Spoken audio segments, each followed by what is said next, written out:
I'm Dr. Rosemary Hyde, and this is a series about using all of our intelligence. We've been taught, we've learned that our thinking all takes place in our head, in our brains. But modern research is telling us that that idea is false. We have cells, brain cells, thinking cells, in different parts of our bodies, in our hearts, in our gut, in our intestines. That sounds crazy, but it's true. And so I'm working for these several weeks with a book that is called The Extended Mind. And I'm showing it to you here. It is well worth reading it. If your English reading skills are upper intermediate to advanced, it will be a good book for you to really work through, because I won't be able to talk about all of the ideas, but it's the extended mind, the power of thinking outside the brain. We can all do this. We all have the ability to think with other parts of our bodies. So I am about to share my screen, and we will talk about the last week's class was about thinking with using the sensations that we receive in our body, our intuitive perception, to make better decisions and to make them as quickly as we need to in emergency situations. And today's program will be about how moving helps us to think faster, better, more completely. These are, they sound wild, but they're very simple and we know them. We just have not been taught that they are real. We haven't been taught to pay attention to them. So there are several inner senses. These are not sight, hearing, touch, taste, and smell. These are not our 5 outer senses. These are inner senses that we also have, but we've never been taught about. So I'm going to share my screen now, and we will talk about the second of these inner senses, the power of how we move to enhance our thinking and to enhance our creativity and our power to think. So I'm sharing my screen. Our thinking is helped by moving. The Mayo Clinic is a very important hospital and doctor team in the United States. And they do a lot of medical research. And one research project compared, measured radiologists, the professionals at reading x-rays and seeing what ailments, what problems, what issues show up on x-rays, so that the doctor can tell the person who was x-rayed, it looks good. You don't have to worry about anything, or there is a growth there or a fracture here, or various health issues that would need to be treated. And this study studied a whole bunch, like over 100 radiologists who were studying X-rays in order to find what abnormalities they showed. And roughly half of the radiologists were sitting at their desks, like you'd expect. And half of them were walking on a treadmill as they looked at the X-rays. And it surprised everybody that those sitting saw 85% of the irregularities on the X-rays, but those walking saw just about all of them. The ones that were sitting down didn't do so bad. But the ones that were walking saw everything. Holy cow, what is going on there? So this finding actually shows up in other ways as well. In educational research, I don't know about where you are, but where we are, kids in school are seated at desks and told to stay still while they learn. And for many, many children, this is very hard. And studies have also shown that when kids in school are allowed to move around as they want to, as they need to,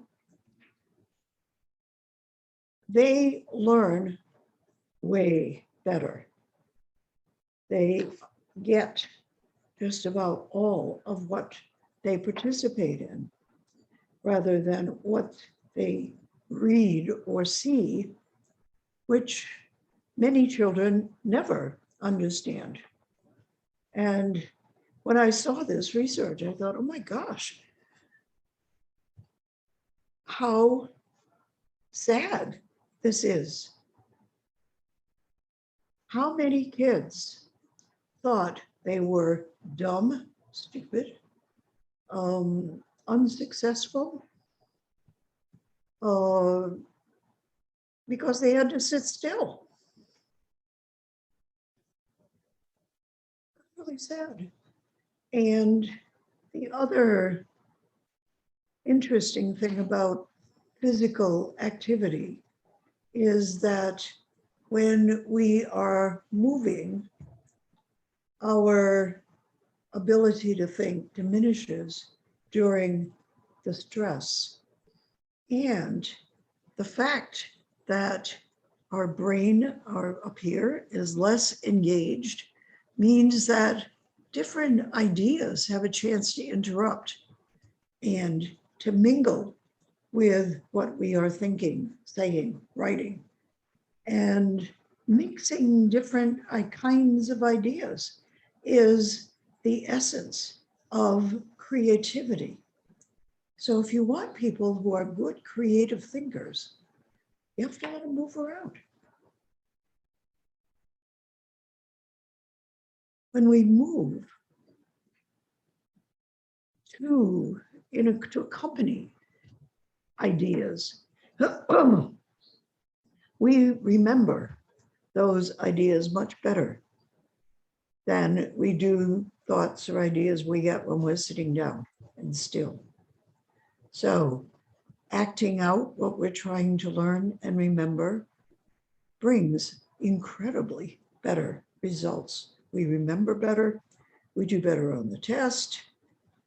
Actors, for instance, use this fact to learn their lines. They act out what they're saying while they're saying it, and it helps them dramatically to remember what they're supposed to say at what point. It's really quite interesting. My grandson, who's 18 years old, I asked him he took an English literature class. And so I asked him, did he discover any new favorite authors? And, the books they read included what I would think were cool books like Frankenstein. And, that didn't impress him at all. But he said he loved King Lear by Shakespeare, the play, because the kids in the class acted it out as they were reading it. And that was the only book in the whole class, the only text in the whole class that he really got into and that he liked. He has trouble reading and remembering. So that was a very interesting testimonial to the importance of doing while you read in order to get and to remember what you could have learned and remembered. They have also tested people who were different kinds of athletes, people who practice certain movements, for how quickly they understood pictures of different activities. And they discovered that when these athletes saw a picture related to their sport, they were able to understand what was happening in the picture way faster than pictures that were about other things. So apparently people who have moved in different ways can actually think in more different ways. I'm going to ask you quickly to tell me something. How do you turn on the water when you're stepping into a shower?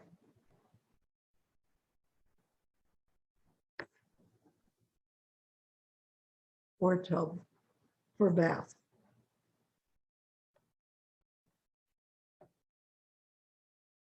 What happened when you thought about it? Abu? Yeah. Was Okay. Assad? I don't care, anybody. What happened? Assad. This is Assad. Okay, Assad. Okay, the question? The question is, how do you turn on the water when you start to run a shower or a bath? Okay. I think first of all, open the valve, and then I move slowly, Okay, and I touch so, the water, come back again. and Sometimes, then the but water comes out, right? yes, Okay. Did you, by any chance, before you told me that, did you turn? Did you use your hand to turn the valve, to open the valve? yeah, but sometimes afraid from a hot water or a cold water. Doesn't matter. Most of us, I did. The first thing I did when I tried to answer that question was I reached out and I did it. And then Sometimes I put my hand first, like you what? this. I put my hand to Yes, under. exactly. We know how to do that, but we think in motion. Yeah. That was the whole point of that question, It was is our movement. to demonstrate that that's what we do. And anything that we have learned by doing, Yes. that's how we know it is the action. That's what's in our brain. It's really, it's interesting. Whenever we're trying to learn a new idea, it's a good idea to find a way to interact with it physically, to do something that's related to it. Even abstract questions, if you can figure out a way to move while you are studying them or thinking about them, you think much better. So the inventor of the polio vaccine said, when he was asked, well, how did you think of that? How did you invent that? He said, I imagined myself as a virus actually interacting with the immune system. Wow. That was how a very important viral vaccine, which was unknown, this happened in the 1950s. There were no viral vaccines at that point. And this guy, Jonas Salk, he figured out how to create one that worked. How did he do it? I imagined myself as a virus, actually interacting with the immune system. Wow. So when we think, when we imagine ourselves in a process, we can actually think creatively, very powerfully.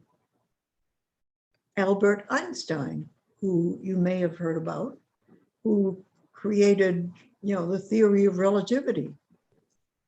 He apparently did it by imagining himself actually riding on a beam of light while he was figuring out what relativity was.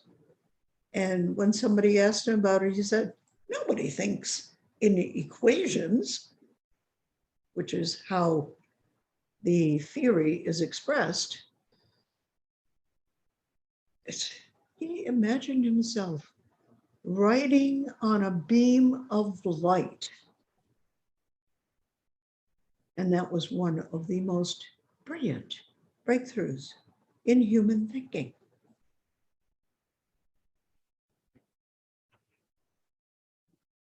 And Henry Thoreau, who was a very famous philosopher in the 1800s and early 1900s, said, how vain it is to sit down and write when you have not stood up to live. I think that the moment my legs begin to move, my thoughts begin to flow. And he did a lot of walking, a lot of wandering around. So